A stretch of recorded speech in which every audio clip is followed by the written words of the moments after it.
Good morning student. हमने कल तक बात किया था एटमॉस्फेरिक प्रेशर तक। ओके, आज हम डिस्कस करेंगे आपका लिक्विड में। अभी जो हमने बात किया था ये था हमारा इफेक्ट ऑफ टेम्परेचर सॉलिड के अंदर कैसा था। अब टेम्परेचर का इफेक्ट हम लोग लिक्विड में देखते हैं कि लिक्विड में क्या टेम्परेचर का इफेक्ट पड़ता है। ठीक है, just like solid, same solid की तरह। जैसे सॉलिड में काइनेटिक एनर्जी पार्टिकल्स को मिलता था तो वो उनके अंदर एनर्जी मिलता था, तो जाहिर सी बात है उनके जो फोर्स ऑफ अट्रैक्शन होती थी वो डिक्रीज कर जाती थी। ठीक है, जैसे आप क्या करते थे, पार्टिकल्स जो होते थे आपको, जो आपने पार्टिकल्स दिया उनको, पार्टिकल्स जो काइनेटिक एनर्जी मिली तो वो क्या किया, अपने फोर्स ऑफ अट्रैक्शन को डिक्रीज कर दिए और दूर दूर जाने लगे और फ्रीली मूव करने लग गए। तो वैसे ही लिक्विड में भी होता है सेम।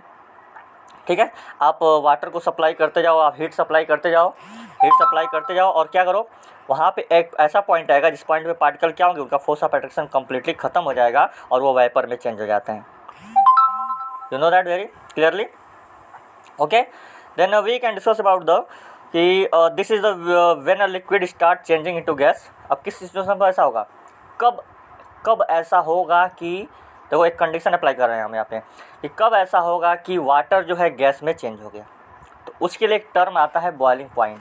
अभी बॉइलिंग पॉइंट कब होता है, ये कब हम लोग कैलकुलेट करते हैं, नहीं इसका बॉइलिंग पॉइंट यही होना चाहिए। जैसे वाटर का 100 डिग्री सेल्सियस है, कैसे वाटर का 100 डिग्री सेल्सियस है, तो बच्चों वहाँ पे भी एटमॉस्फेरिक प्रेशर देखा जाता है। अगर 1 एटीएम पे, ठीक है, 1 एटीएम पे लिखा हुआ the temperature at which a liquid start boiling, जिस टेम्परेचर पे एक एटमॉस्फेरिक प्रेशर पर जब कोई लिक्विड बॉयल करने लग जाए, समझ रहे हो, बॉयल का मतलब समझते हो ना, उबलना। ठीक है, तो जिस पॉइंट पे समझ रहे हो एक एटमॉस्फेरिक प्रेशर होना चाहिए 1 एटीएम पे, 1 एटीएम प्रेशर पे अगर लिक्विड सब्सटेंस बॉयल करने लगती है, ठीक है, अगर लिक्विड सब्सटेंस बॉयल करने लगती है तो इसका मतलब ये है कि वो उसका जो पॉइंट आएगा, जो कैलकुलेशन करोगे टेम्परेचर पे वो थर्मामीटर पे, वो एग्जैक्टली उसका पॉइंट होगा, उसी को बोलते हैं बॉइलिंग पॉइंट। ठीक है, जैसे वाटर का बॉइलिंग पॉइंट क्या होता है, अगर केल्विन में नापे तो 373.15 केल्विन होगा। ओके, अदरवाइज 100 डिग्री सेल्सियस बोल दो आप। समझ रहे मेरी बात। ठीक है, तो बच्चों ये पॉइंट था। ठीक है, इसके बाद हम लोग अगर डिस्कस करें आगे तो we discuss about the boiling point. समझ में आया सभी को बॉइलिंग पॉइंट क्या है बच्चों? बॉइलिंग पॉइंट का मतलब जिस एटमॉस्फेरिक प्रेशर, यानी कि 1 एटमॉस्फेरिक प्रेशर, 1 एटमॉस्फेरिक प्रेशर पर जब लिक्विड बॉयल करना स्टार्ट कर जाए तो उस टेम्परेचर को जो कैलकुलेट करोगे वही पॉइंट क्या होगा, बॉइलिंग पॉइंट होगा। जिस टेम्परेचर पर वाटर या लिक्विड जो भी है वो बॉयल करने लग रहा है 1 एटमॉस्फेरिक प्रेशर पर, वही आपका बॉइलिंग पॉइंट कहलाएगा। ओके, अब तो ऊपर जो पढ़ा हमने वो क्या पढ़ा था, लेटेंट हीट ऑफ फ्यूजन पढ़ा था, क्योंकि वहाँ पे मेल्टिंग की बात हो रही थी तो उसको फ्यूजन समझते थे। अब यहाँ पे गैस में डायरेक्ट चेंज हो रहा है, इसका मतलब वेपर्स की बात हो रही है, तो यहाँ पे लेटेंट हीट ऑफ वेपोराइजेशन का भी मतलब निकलता है। तो यहाँ क्या लिखा है, the amount of heat energy required to change. अब यहाँ उस अमाउंट की बात करो, वहाँ पे अमाउंट क्या बात कर रहा था, वहाँ पे फ्यूजन, वहाँ मेल्ट की बात हो रही थी। यहाँ पे क्या बात हो रही है, वेपर में चेंज होने की बात हो रही है। कि मान लो अगर हमने 1 kg लिक्विड लिया है और वो गैस में चेंज हो गया तो कितना अमाउंट ऑफ हीट इसने लिया, कितना अमाउंट ऑफ हीट इसने एब्जॉर्ब किया। ठीक है, वही उसका बॉइलिंग पॉइंट, जिस बॉइलिंग पॉइंट उसके खुद के बॉइलिंग पॉइंट पे वही हीट क्या कहलाएगी, latent heat of vaporisation. Exactly this is the point. ठीक है, फ्यूजन में क्या था, फ्यूजन में ये था कि 1 kg सॉलिड जब लिक्विड में चेंज हो रही है तो कितना अमाउंट ऑफ हीट ले रही है, उसी अमाउंट ऑफ हीट को क्या बोला जाता था, लेटेंट हीट ऑफ फ्यूजन। और यहाँ पे क्या बोला है, इसी अमाउंट ऑफ, यानी कि 1 kg लिक्विड को जब गैस में चेंज हो रहा है 1 एटमॉस्फेरिक प्रेशर पे अपने बॉइलिंग पॉइंट के साथ, ठीक है, तो वो कंडीशन क्या कहलाएगी, वो अमाउंट ऑफ हीट क्या कहलाएगी, लेटेंट हीट ऑफ वेपोराइजेशन। बात समझ में आ रही है बच्चों? ठीक है, तो हमने यहाँ पे 2 टर्म अलग अलग समझ लिया। हमने लिक्विड में भी हीट का इफेक्ट देख लिया, हमने क्या किया, सॉलिड में भी हीट का इफेक्ट देख लिया। अब 1-2 टर्म है आपके बुक्स में कहीं ना कहीं दिया होगा, ठीक है, लेटेंट हीट ऑफ फ्यूजन और लेटेंट हीट ऑफ वेपोराइजेशन। तो कुछ मैं पॉइंट यहाँ बताना चाहूँगा आपको, आप शायद इसको याद भी कर लीजिएगा, यहाँ पे दिया है नहीं। ठीक है, पहला पॉइंट ये है बच्चों कि अगर मैं लेटेंट हीट ऑफ फ्यूजन की बात करूँ तो आप wait 1 minute,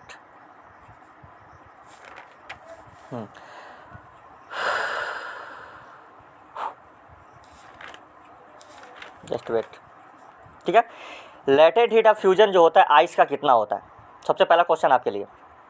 latent heat of, ये क्वेश्चन नोट कर लीजिएगा और आप हमको बताइएगा, latent heat of fusion of ice ice का लेटेंट फ्यूजन कितना होगा, ये आप कैलकुलेट करके या कहीं पे मिनट से रूट करके आप हमको बताइएगा और उसको याद भी रखिएगा हमेशा के लिए, ठीक है। वही कितना, पर केजी, पर किलोग्राम, समझ रहे हो ना, ठीक है। ऐसे ही आप लेटेंट हीट आप इसका भी निकाल लेंगे, latent heat of liquid, latent heat of liquid, liquid में क्या है, वाटर है, ठीक है। तो latent heat of vaporisation of water, अभी लेटेंट हीट ऑफ फ्यूजन की बात कर रहे थे, latent heat of fusion of ice था। और सेकंड क्वेश्चन आपके लिए है latent heat of vaporisation of water कितना होगा, ये आप कैलकुलेट करके हमको कल बताएंगे, ओके। मैं आपसे कल पूछूंगा, सुना है ना। तो अभी ये क्लियर हो गया, ये हो गया आपका लेटेंट हीट। अब क्या होता है, अगर what happen when we decrease the temperature, अभी तो क्या, अभी देखो सेम ऐसे गैस में क्या होने वाला है, गैस को कितना दोगे, गैस तो वैसे ही फ्रीली मूव कर रहा है पार्टिकल्स, उसको हीट देने का कोई मतलब है आपको, ठीक है, वो तो वैसे ही उड़ रहे हैं, अब कितना और पैसे देके उड़ाओगे, ठीक है। तो उनकी बात छोड़े, तो उसमें effect of heat of temperature वो कहीं से होने वाला नहीं है, वो और भी पार्टिकल्स दूर दूर भाग जाएंगे, जितने भी और पास में थोड़ा बहुत क्लोज भी होंगे तो उनको ज़्यादा इफेक्ट दिखाने की जरूरत नहीं है, ठीक है। अब क्या होता है, अगर हम क्या करें, डिक्रीज करने लगे टेम्परेचर को, तो क्या होगा, तो सबसे पहले इफेक्ट पड़ेगा गैस के ऊपर, ठीक है। अगर आप डिक्रीज करोगे तो जो काइनेटिक एनर्जी होती है उनके बीच की डिक्रीज होने लगती है, टेम्परेचर डिक्रीज किया तो काइनेटिक एनर्जी डिक्रीज हुआ पार्टिकल्स का, अब वो तुरंत क्या किए, अपने गैस स्टेट को छोड़ करके लिक्विड स्टेट में आ गए, यानी कि जब उनकी वो पैसे ख़त्म हो गए पॉकेट से, खा पी के मस्त, ठीक है, जितना मस्ती करना था कर लिए, अब पैसे है नहीं पॉकेट में, अब पापा की याद आई, पापा पैसे नहीं है, पापा बोले बेटा घर आ जाओ, ठीक है पापा आते हैं। तो अब जो पार्टिकल्स बहुत दूर दूर था, अब वो पार्टिकल्स क्लोज आ गए, समझा ना। सेम चीज़ यहाँ कंडीशन पे भी, काइनेटिक एनर्जी जब तक थी तब तक तो दूर दूर थे, लेकिन जैसे काइनेटिक एनर्जी मिली वो फिर से फोर्स ऑफ अट्रैक्शन की तरफ भागने लगे, अपने स्टेट को चेंज करके, अपनी जो हाई फाई मॉडल्स रहने का, कोई हाई फाई स्टाइल में रहने की कोशिश करते तो वो उसको टर्न करके, ठीक है, यू टर्न लिया और फिर से अपने उसी पोजीशन पे आ गया जहाँ से वो निकल के गए थे, ठीक है। तो ये डिक्रीजिंग है, जब आप टेम्परेचर डिक्रीज करो तो गैस के साथ ये होने वाला है, ओके। अब सेकंड चीज़, इसमें दो कंडीशन आता है, कंडेंसेशन आता है, इसको हम लोग क्या बोलते हैं, कंडेंसेशन या लिक्विफिकेशन बोलते हैं। जैसे कि एलपीजी गैस को लिक्विफिकेशन करते हैं हम लोग ना, कंडेंसेशन करके सिलेंडर के अंदर पैक करके रखते हैं, जैसे वो गैस से बाहर निकलता है तो गैस के रूप में, अगर उसके अंदर तो लिक्विड स्टेट में रहता है, ठीक है, वो उतने प्रेशर पर उसको रखा जाता है, सुना बच्चों। तो सेम चीज़ यहाँ पे भी है, कंडेंसेशन जो है, कंडेंसेशन क्या एक प्रोसेस है जो क्या करता है, गैस को कन्वर्ट लिक्विड में करता है, कैसे, टेम्परेचर को कूल करके, टेम्परेचर को डिक्रीज करके।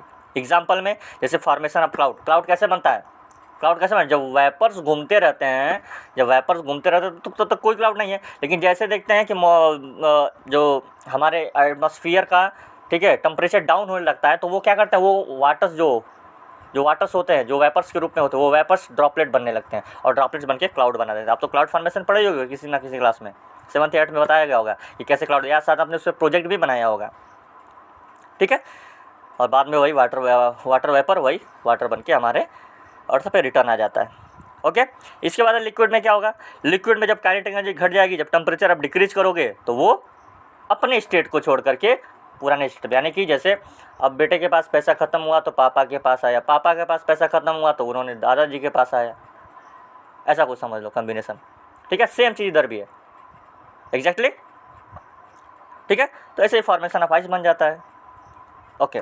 नेक्स्ट है sublimation, we learn about the sublimation. Sublimation क्या होता है बच्चों, change of state of gas directly into the solid and vice वर्सा।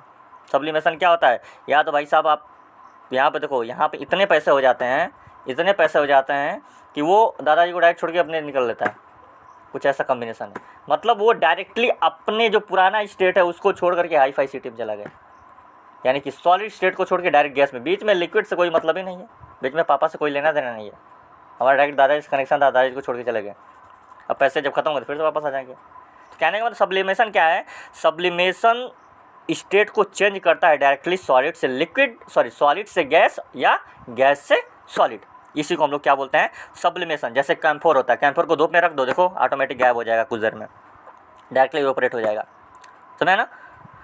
तो यहाँ पे भी हाल यही है, अगर आप टेम्परेचर इंक्रीज करोगे या डिक्रीज करोगे, ठीक है, तो स्टेट ऑफ मैटर में कहीं ना कुछ उसमें चेंज होती रहेंगी, जैसे आपको ऊपर बताया गया था। यहाँ पे एक डायग्राम दिया गया है, सब्लिमेशन के लिए दिया गया, मेल्टिंग के लिए दिया गया, फ्रीजिंग के लिए दिया गया है, इवापोरेशन के लिए दिया है, कंडेंसेशन के लिए दिया गया है। सब कुछ आपको दिखाई दे रहा है, ये देखो डायग्राम में सब कुछ दिखाई दे रहा है आपको। एग्जैक्टली समझ में आ रहा है मेरी बात? ठीक है बच्चों, तो ये रहा आपका यहाँ तक का। ठीक है, अब हमको ये टेम्परेचर का इफेक्ट हमने देखा। अब हम आज क्या देखने वाले हैं? हम आज देखने वाले हैं बच्चों इफेक्ट ऑफ प्रेशर, कि प्रेशर का क्या इफेक्ट पड़ेगा किसके ऊपर, प्रेशर का क्या इफेक्ट पड़ेगा सभी डिफरेंट चीज़ों में जो हमारे चीज़ पाई जाती हैं। तो कह रहा है by applying the pressure we bring the particles of the matter close to each other, thereby increase the force of attraction among the particle. कह रहा है कि अगर हम प्रेशर दें किसी चीज़ पे तो वो जो पार्टिकल्स होंगे क्लोज आएंगे तो उनका फोर्स ऑफ अट्रैक्शन बढ़ जाएगा। ठीक है, उनके बीच में पार्टिकल्स के बीच में फोर्स ऑफ अट्रैक्शन बढ़ जाएगा। ये होता है effect of pressure. When we compress and decrease the temperature of the gas change into the liquid. अब यहाँ पे देखो ध्यान से, अगर हम गैस के ऊपर, यहाँ पे एग्जांपल ले लिया, अगर हम गैस के ऊपर दो कंडीशन रखें, एक तो टेम्परेचर डिक्रीज कर दें और उसको ऊपर से कंप्रेस भी करें, तो क्या हो जाएगा? गैस चेंज हो जाएगा लिक्विड में। ये दो कंडीशन अप्लाई करने के बाद हो रहा है। आपने ड्राई आइस का नाम सुना होगा, ड्राई आइस जो फिल्मों में मूवीज़ में देखते हो तो पीछे से डांस होता है तो जो पीछे से धुआं निकलता है, स्मोक निकलता है, वो स्मोक क्या होता है? वो ड्राई आइस ही होता है, वो ड्राई आइस होता है बच्चों। ठीक है, तो ड्राई आइस क्या है? ड्राई आइस जो पीछे से स्मोक देखते हो, बहुत अच्छा लग रहा है सीन। ठीक है, क्लाउड बना हुआ है, क्लाउड में डांस कर रहे हैं लोग, तो वो है ड्राई आइस। ठीक है, तो ड्राई आइस क्या है? ड्राई आइस डायरेक्टली क्या होता है? यहाँ पे अभी देखो तो, ठीक है, कार्बन डाइऑक्साइड का सॉलिड फॉर्म वही आपका ड्राई आइस कहलाता है। कार्बन डाइऑक्साइड का सॉलिड फॉर्म क्या कहलाता है? वही ड्राई आइस कहलाता है। ठीक है, ये डायरेक्टली गैस में चेंज होता है, यानी ये लिक्विड स्टेट में नहीं आता, ये सब्लिमेशन वाला हाल है। ठीक है, कैम्फोर की तरह। ठीक है, या तो सॉलिड या तो गैस, या तो सॉलिड या तो गैस, या तो सॉलिड या तो गैस। जैसे ओपनली करेंगे वो गैस में चेंज जाएगा, जैसे उसको पैक करके रखेंगे वो सॉलिड में रहेगा, जैसे ओपन करोगे गैस में आ जाएगा। तो ये चीज़ होता है, यानी किस कंडीशन पे? 1 एटमॉस्फेरिक प्रेशर कंडीशन पे ऐसा होता है। अगर 1 एटमॉस्फेरिक प्रेशर नीचे से घटाओगे उसका प्रेशर तो वो सॉलिड में रहेगा, अगर 1 एटमॉस्फेरिक प्रेशर पे लाओगे तो वो गैस में हो जाएगा। ठीक है, we already know that something, यहाँ दिया कुछ पॉइंट्स आपको दिए गए हैं, पॉइंट्स में यहाँ पे दिया गया है। We already know that particles of the matter are never rest, कभी भी पार्टिकल्स रेस्ट नहीं करते हैं, आपको बार बार बोला गया, ब्राउनियन मोशन याद होगा। ठीक है, सेकेंड पॉइंट कह रहा है कि particles of the matter possess different amount of kinetic, हर पार्टिकल्स के पास अलग अलग क्या होता है? काइनेटिक एनर्जी होती है, उसके हिसाब से वो मूव करते रहते हैं। ठीक है, फिर कह रहा है the particles of the liquid have the more kinetic energy, therefore they are able to the overcome the force of attraction and convert into the vapour without any external force. कभी कभी क्या होता है, जब पार्टिकल्स के पास खुद की kinetic energy हो जाती है, जब ज़्यादा हो जाती है, किसी ने अलग से दे दिया, तो वहाँ पे आपको कुछ करने की ज़रूरत नहीं है, वो ऑटोमेटिक फोर्स ऑफ अट्रैक्शन को कम कर करके वो डायरेक्ट वेपर में चेंज जाएंगे बिना एक्सटर्नल फोर्स के। आपको कुछ करने की जरूरत नहीं, बस आप हीट दो, कैसे वो टेम्परेचर बाई चांस चेंज हो गया। ठीक है, अब आ रहा है इवापोरेशन। इवापोरेशन क्या होता है बच्चों? इवापोरेशन वो फिनोमेनन है जो लिक्विड को वेपर में चेंज करता है दिए गए टेम्परेचर पे, उसके खुद के बॉइलिंग पॉइंट पे, वही आपका इवापोरेशन कहलाता है। ठीक है, evaporation is the different that boiling and such as the below the figure. कुछ डायग्राम भी नीचे दिया गया, देखते हैं हम लोग। ठीक है, यहाँ पे देखो इवापोरेशन का कंडीशन दिया गया है आपको, ये देखो दिख रहा है ना।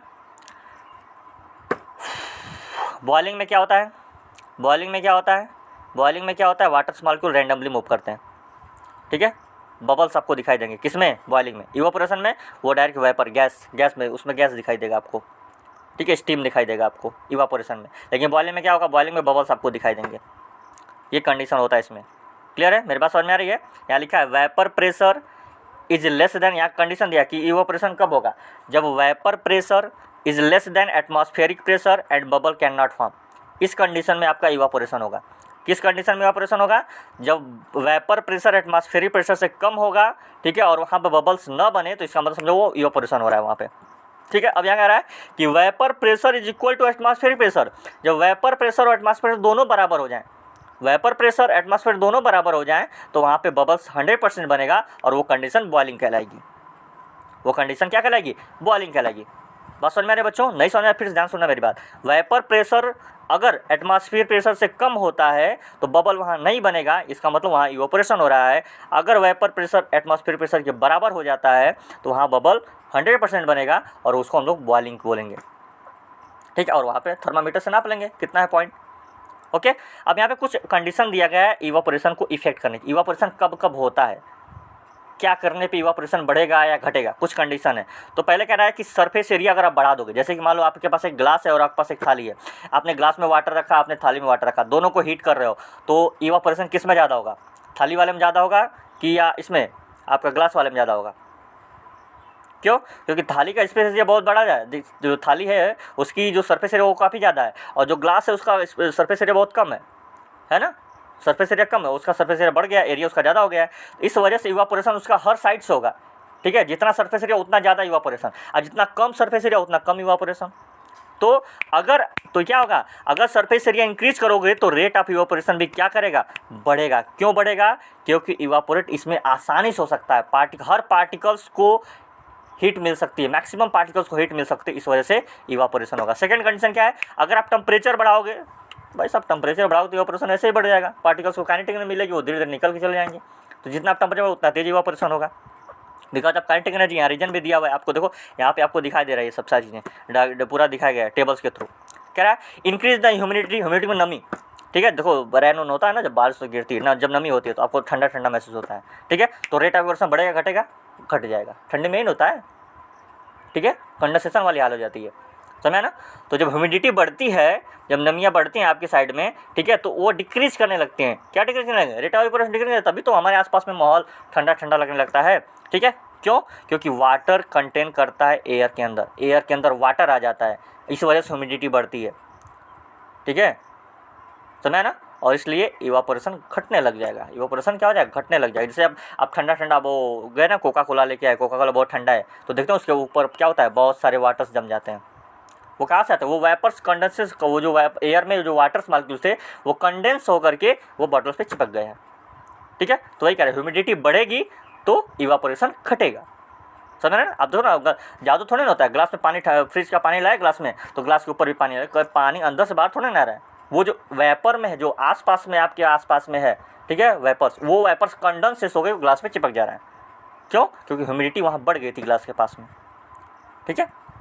नेक्स्ट है इंक्रीज द वाइंड स्पीड। आप ठंडे में कैसे कपड़े सुखाते हो? पंखे के नीचे सुखाते हो ना, जब हवा तेज चलती तब सुखाते हो ना। क्यों? क्योंकि जितना ज़्यादा स्पीड होगा वाइंड का, उतना ज़्यादा रेट ऑफ इवापोरेशन बढ़ेगा, उतना ज़्यादा रेट ऑफ इवापोरेशन बढ़ेगा, यानी उतना ही ज़्यादा काइनेटिक एनर्जी को एनर्जी मिलेगी और वो निकलते रहेंगे, यानी जितना उतना तेज वो मूव करते रहेंगे वाटर्स मॉलिक्यूल, ठीक है। तो अगर आप वाइंड की स्पीड बढ़ाओगे तो रेट ऑफ इवापोरेशन बढ़ेगा। Is that clear? ओके, समझ में आया बच्चों? तो ये रहा पॉइंट आपका, किसमें? Rate of factor affecting of the rate of evaporation, ठीक है। आया कर रहा है हाउ, नेक्स्ट पॉइंट है आपके लिए, how evaporation cause cooling, how evaporation cause cooling. तो देखा, the process of evaporation use the energy liquid the particles, therefore the particles absorb energy to surrounding in order to the condensation energy begin, sorry मैं क्या बोलने लग जाऊँ, sorry for that. How evaporation causes cooling, कैसे evaporation cooling करता है। तो मैंने अभी ग्लास वाला एग्जांपल आपको दिया था, ठीक है। ये मैं आपको सोच रहा हूँ इसको कल समझाऊँ या अभी कि वेट देख लो कितने पॉइंट्स हैं। वेट 5 स्टेट ऑफ मैटर्स, ये तो आपको बाद में समझा देंगे, ठीक है। ये वाई द वेदर स्कूल, चलो ये पॉइंट आपको समझा दे रहे हैं, यहाँ ख़त्म कर दे रहे हैं। 5 स्टेट ऑफ मैटर समझाया भी आपको था, लेकिन उसका एक छोटा सा वीडियो कल आपको और बना के भेज देंगे, ठीक है। अभी हम लोग इसको थोड़ा सा देखते हैं, हाँ ठीक है। चलिए अभी मेरा पॉइंट क्या है बच्चों, मेरा पॉइंट ये है कि कह रहा है कि how evaporate cause cooling, evaporation से कैसे कूलिंग होता है, कैसे ठंडा महसूस होता है। लैंड ब्रिज आपका नाम सुने होते हैं, लैंड ब्रिज का नाम आपने सुना है, ठीक है। लैंड ब्रिज का आप नाम सुनिए।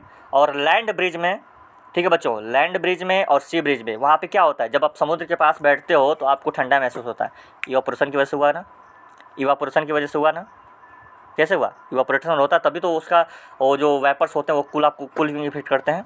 कह रहा है, यही कह रहा है, the process of evaporation use the energy of the liquid particles. क्या करता है इवापोरेशन, क्या करता है, लिक्विड पार्टिकल्स का एनर्जी यूज करता है। Therefore the particles absorb energy from the surrounding, और पार्टिकल्स क्या करते हैं, आसपास के भी एनर्जी को, ठीक है, एनर्जी एब्जॉर्ब करने के बाद आसपास की चीज़ों को भी क्या करते हैं, कंडेंसेस करने की कोशिश करते हैं, ठीक है, अपनी एनर्जी शेयर करने की कोशिश करते हैं, ठीक है। और इससे क्या होता है, इससे क्या होता है, इससे क्या होता है, इवापोरेशन का एनर्जी लॉस होती है और वो आपको, ठीक है, कूलिंग फील कराते हैं। किधर, पूरे सराउंडिंग एरिया में, समझा ना। उसके चारों तरफ जहाँ जहाँ वेपर्स होगा वहाँ पे आपको कूल महसूस होगा, जहाँ जहाँ इवापोरेशन होगा वहाँ पे कूल महसूस होगा। Is it clear? कैसे होगा, जैसे मैंने बोला ग्लास, ह्यूमिडिटी बढ़ी, ठीक है। लैंड ब्रिज सी ब्रिज पढ़ो, सबसे बढ़िया एग्जांपल मेरी तुम्हारे यही समझ में आ रहा है, लैंड ब्रिज सी ब्रिज पढ़े हो ना, सबसे बेस्ट एग्जांपल है कि कैसे कूलिंग होता है। उसको भी लिख दोगे तो भी आपके लिए बहुत अच्छा है। यहाँ पे देखो एक डायग्राम दिखाया गया है, high energy evaporating, medium energy evaporating and lower energy medium, ठीक है। अब सबका देखो डायग्राम क्या गया, हाई एनर्जी है तो सीधे निकल ले रहा है, ठीक है, मीडियम में है तो इधर उधर साइड में रैंडमली घूम रहा है, और नहीं तो नीचे रह जा रहा है, ठीक है। तो ये चीज़ें होती हैं। फॉर एग्जाम्पल में यहाँ पे कुछ एग्जाम्पल दिया है कूलिंग के लिए। Our flame feel cool when we put our someone acetone nail paint remover on it. Acetone का नाम सुना ना, एसीटोन। आप जब अपना नेल पेंट हटाते हो जिस लिक्विड से, उसको एसीटोन बोलते हैं हम लोग, ठीक है। जब एसीटोन पे रहो, एसीटोन बहुत ठंडा है, जब एसीटोन पे अपना हाथ रखो तो आपको ठंडा महसूस होगा। कैसे हुआ, या सोचो ग्लास की पानी है भाई साहब, ग्लास का ठंडा फ्रिज का पानी लो, उस पर रखो तो आपको कूल महसूस होगा, ठीक है। People sprinkle water on their roof and ground the Sunny days in the cooling. हाँ, जब गर्मी बहुत ज़्यादा होती है तो गर्मी बहुत ज़्यादा होती है तो हम लोग कमरे में न सो करके छत पे सोते हैं, लाइट कट गया तो पहले छत पे हम लोग पानी गिराते हैं, ठीक है, ताकि वहाँ पे क्या हो, हमको ठंडा फील हो। यही करेंगे तो वहाँ पे जब आप पानी गिराते हो तो पूरा फर्श गर्म होता है, फ्लोर गर्म होता है। जब फ्लोर ऐसे ही पूरा वाटर से गीला कर दोगे तो फिर इवोपोरेशन होने लगा, और उस इवोपोरेशन की वजह से आपको कूलिंग महसूस होती है, ठीक है। We able to sip hot tea faster in the saucer then in the cup, ठीक है। याद है ना, कभी कभी लोग देखते हो सॉसर लिए होते हैं, कप लिए होते हैं, तो उस क्या करते हैं, वो क्या करते हैं, कप में से चाय सॉसर में गिरा के पीते हैं, ठीक है। तो वो चीज़ क्या है, वो चीज़ क्या बता रही है, वहाँ पे भी कूल हुआ ना, कि सरफेस एरिया बढ़ गया तो कूल होने लग गया, ठीक है। चलिए, तो ये चीज़ें हैं, तो वो बेटर उनको फील होता है, ठीक है। अभी कह रहा है why do we wear cloth in the cotton cloth in the summer. अब ये बताने वाली बात ही नहीं है आपको, ठीक है, क्योंकि कॉटन ज़्यादा से ज़्यादा स्वीट एब्जॉर्ब करता है आपको, ठीक है, और वही स्वीट एब्जॉर्ब करने के बाद इवोपोरेशन होता है, और इवोपोरेशन होने की वजह से आपको फील होता है। या मटके का पानी देख लो, मटके के पानी में मटका पानी रखे हो तो वो इवोपोरेशन बढ़ता है, तो जब इवोपोरेशन बढ़ता है तो इवोपोरेशन जब बाहर से तो निकलेगा और अंदर वो क्या करेगा, अंदर वाटर को ठंडा रखता है, समझा ना। सेम चीज़ वही चीज़ है।